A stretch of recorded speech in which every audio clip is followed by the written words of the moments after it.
भाजपला एक स्वीकृत आणि काँग्रेसला एक स्वीकृत असल्यामुळे दोघांकडनं स्वीकृत होणे अपेक्षित होतं.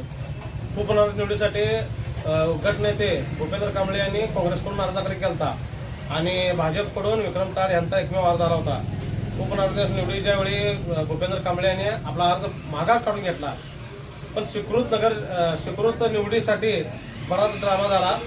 त्या स्वीकृत ह्यासाठी महादेव कोळी आणि सुजितसिंह शिंदे ह्या दोघांचा अर्ज आला होता, पण काँग्रेसला ह्या दोघांना पण करायचं नव्हतं. त्यामुळं त्यांनी गटनेत्यांनी स्थगितीचं पत्र आणलं होतं की बाबा आम्हाला स्थगिती द्या, पुढच्या मिटिंगला आम्ही आमचा स्वीकृत नगरसेवक निवडू म्हणून त्यांनी स्थगितीचं पत्र आणलं होतं. पण नियम सांगतो की या मिटिंगला निवडी होणे हे आवश्यक होते.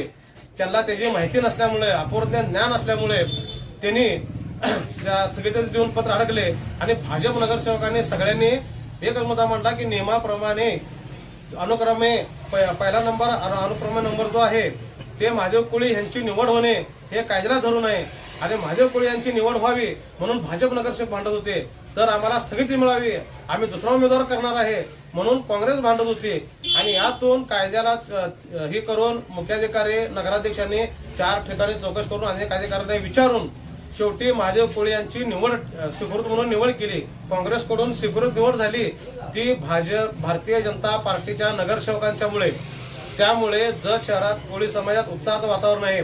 महादेव कोळी यांच्यावर मागच्या निवडणुकीच्या वेळी पण विक्रमदादा सावंत यांनी अन्याय केला होता. विक्रमदादा सावंत यांनी स्वतःच्या मुलाला उमेदवारी देण्यासाठी महादेव कोळी यांचा हक्काचा वाढ असलेला प्रभाग क्रमांक 3 मधून त्यांची उचलबांगडी करून प्रभाग क्रमांक 2 मध्ये त्यांना पाठवलं होतं. त्यामुळे महादेव कोळी यांचा त्यांचा पराभव झाला आणि स्वीकृतीच्या वेळी पण तोच किस्सा गिरवण्यासाठी, घराणेशाही जीवन ठेवण्यासाठी त्यांनी महादेव कोळी यांचा पत्ता कट करायला ठरवलं होतं. पण भारतीय जनता पार्टीच्या नगरसेवकांनी ते हाणून पाडला व महादेव कोळी समाजाला न्याय देण्याचा प्रयत्न केला